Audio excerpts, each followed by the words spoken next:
All right, let's talk about something we've all seen, right? A project. Doesn't matter if it's a giant skyscraper or just redoing your kitchen, it starts with one price tag and ends with a much, much bigger one. It feels like this constant, frustrating mystery. But what if I told you it's not a mystery at all? Today, we're going to crack the code on cost estimates. I mean, seriously, why does this happen all the time? You get a number, you plan your life around it, you commit the money, and then bam, the costs just explode. Is everyone just terrible at estimating? Is it just bad luck? Well, the truth is, it's almost never either of those things. You know, the real problem is that we don't even agree on what the word estimate means. A number that someone scribbles down at the very beginning of an idea is a totally different animal than a number you get when the blueprints are 100% done. But we treat them the same, and that's exactly where all the trouble starts. It's a classic case of people just not speaking the same language. Well, the good news is there's a solution. It comes from an organization called AACE International. That's the Association for the Advancement of Cost Engineering. And what they did was create a system that basically acts like a universal translator for cost, getting everyone, and I mean everyone, on the exact same page. And this is it, right from their official guide. Look at the goal here. It's not about magically creating perfect numbers out of thin air. It's about communication.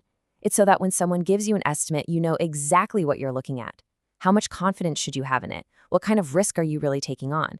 It's all about making sure we're having the same conversation. So the ACE system breaks everything down into 5 distinct classes. And we're going to count them down, starting from the fuzziest, vaguest idea, that's class 5, all the way to the most rock-solid, reliable number you can get, which is class 1. Let's start at the very beginning. Okay, welcome to class 5. This is ground zero for any project idea. This is the what-if stage, where you're trading in possibilities, not precision. A class 5 estimate is literally that back of a napkin idea. We have almost no project details defined. We're talking maybe 0 to 2% complete. Its only job is to see if an idea is even worth talking about tomorrow. And look at that accuracy.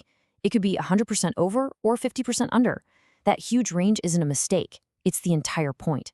It's a signal saying, hey, this is a very, very rough guess. Okay, next up, class 4. So the idea survived the napkin phase. Now we're getting a little more serious.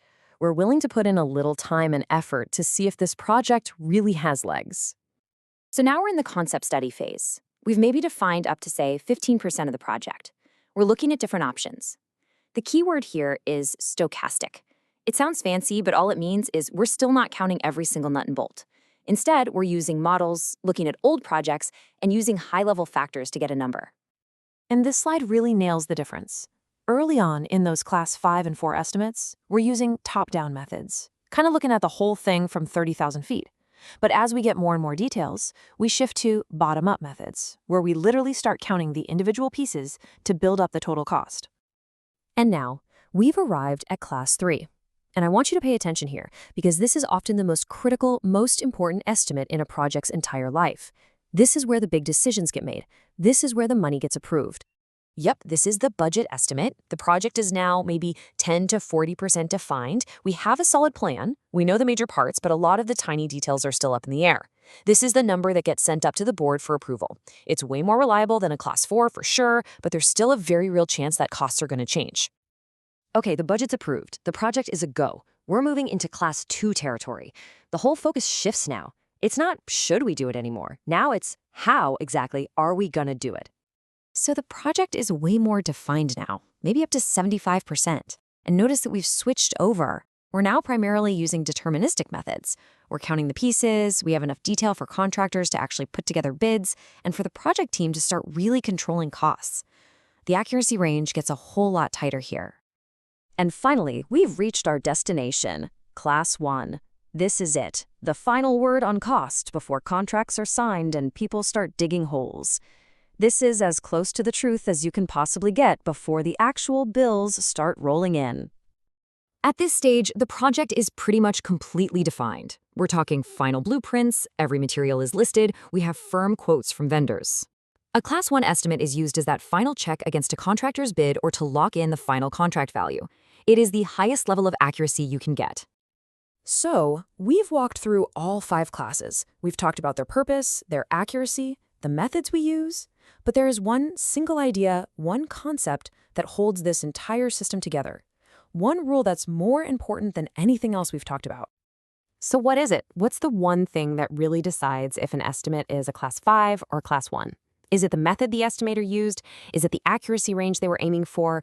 Is it what the estimate is going to be used for, like a budget or a final bid? Nope, it's none of those things. The one and only thing that determines an estimate's class is this right here, the maturity of the project definition. Let's put that in simple terms. It's all about how much you actually know about what you're building. How complete are your plans? How detailed are your drawings? This is the foundation. This is everything. And this is the most crucial takeaway. The level of detail you have, your project definition, is the cause. Everything else, the accuracy, the method you use, the purpose, those are just the symptoms. Think about it. If you have very little defined, you will have a wide accuracy range. That's not a choice an estimator makes. It's a direct consequence. This cause and effect relationship is the absolute key to understanding any estimate someone puts in front of you. So now that you know the secret, you basically have a superpower. You can cut right through all the confusion, manage risk, and make way better decisions just by asking a couple of simple questions. The next time someone hands you a cost estimate, don't just look at the number. First, you ask, what class is this? Is this a class 4 ballpark guess or a class 2 detailed plan? Second, you ask to see the basis of estimate. That's the document that spells out all the assumptions, what's included, what's not included. Once you have those two pieces of information, then you can decide with real confidence because you understand the story behind the number and the true level of risk you're being asked to accept. So here's the final thought.